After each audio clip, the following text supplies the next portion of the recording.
My dad is dying, and I don't know how to handle it. He's still doing okay, thank heavens, but there's certainly a timeline. 6 months to 2 years, hopefully longer, but still, that changes everything. Every chat feels different. Every visit feels heavier. Everything seems important. Every goodbye matters more than it should or doesn't matter enough. I'm not sure. And I catch myself thinking things I never thought I would. How many more times will I get to see him? And what happens to me when he's not here? And of course, right after that, I start feeling guilty for thinking those things. Because at the same time, he's here, but he's also leaving. So he's partially not here. This is something that nobody prepares you for, that maybe you cannot prepare for. It's not one single moment, at least not in my case. It's a process. You watch it happen in real time. And you're supposed to just keep living your life. Continue to work. Keep acting like things are normal. But nothing feels normal. Tolstoy wrote, "The sole meaning of life is to serve humanity." Moments like this make you ask a different question. What does it mean to show up for the people you love while you still can?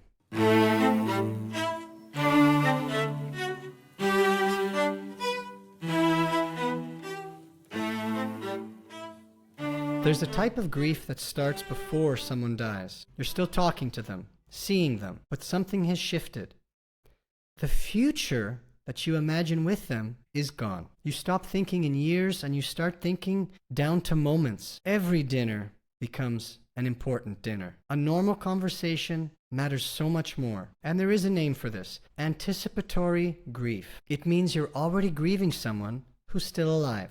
And in my case, alive and well. It's all very confusing. On the one hand, you feel sort of grateful. You have time. You get to say things. Like my friend Ferg, who lost his father of a stroke out of the blue. One day he was there, fine. The next day he wasn't. In a way, it's better. In a way, it's much, much worse. So many unanswered questions. But watching someone you love slowly fade away comes with its own set of challenges and heartbreak. People have been trying to make sense of this forever. Freud described grief as a process of slowly letting go of someone internally. Tolstoy talked about how death strips life of everything but what matters. Montaigne believed that thinking about death makes life more real. This is all part of being human. My dad's illness has slowly been getting worse over the past, I think, year, maybe a little more. It started with pre-leukemia, then leukemia, and prostate cancer.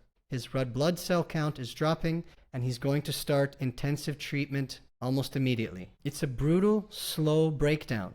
You start hearing more and more medical terms, and your dad becomes two people at once. Your dad, but also a patient. I live in Brazil, he lives in Canada.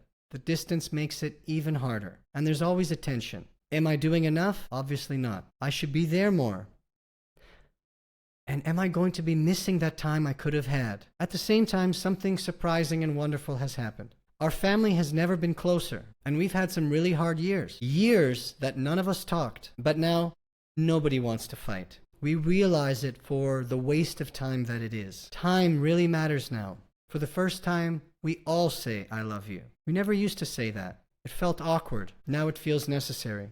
There was a moment on our last family trip when all of us were staying with my brother and his two children in their house in New York. The kids were laughing, my parents were getting along, and my brother and I just looked at each other and thought, wow, why couldn't it always have been like this? There's something painful in that realization because you see what was possible, and yet we have it now. It shifts something in my personality. No, I'm not a kid anymore. Time, mortality, love, loss, suffering. I used to think that I'll have time to figure everything else out later. But it's almost like one day shifted from that to I have nothing figured out and it must be figured out right now. My body is changing.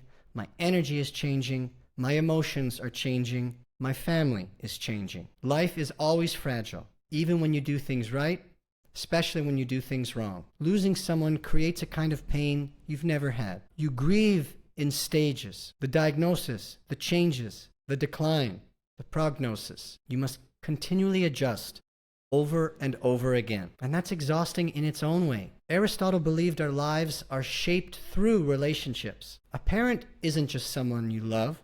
They're a lens, for better or for worse, through which you see and interpret and act upon the world itself. So when they start to fade, you begin to fade. It shakes your sense of stability. It rocks your sense of self-identity because your parents live inside you. I think that's very similar to something from The Lion King, right?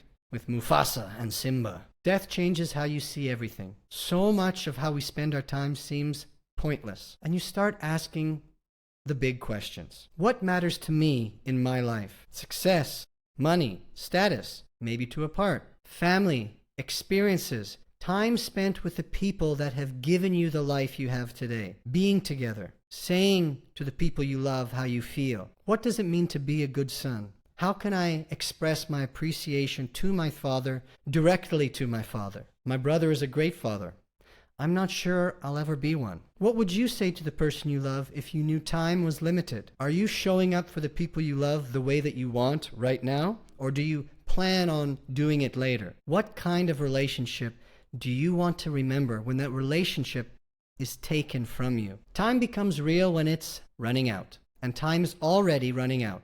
But don't freak out. Don't wait to say the important things. Being there matters more than being perfect. There's no perfect way to handle any of this, except that you'll feel a lot of things at once. Appreciation, anger, loss, grief, suffering, pain, confusion, absolution, and so much more. All right, builders, see you every Sunday, and remember that suffering equals love and loss. You can't escape any of it. Brick by brick, we'll get there. Valeu!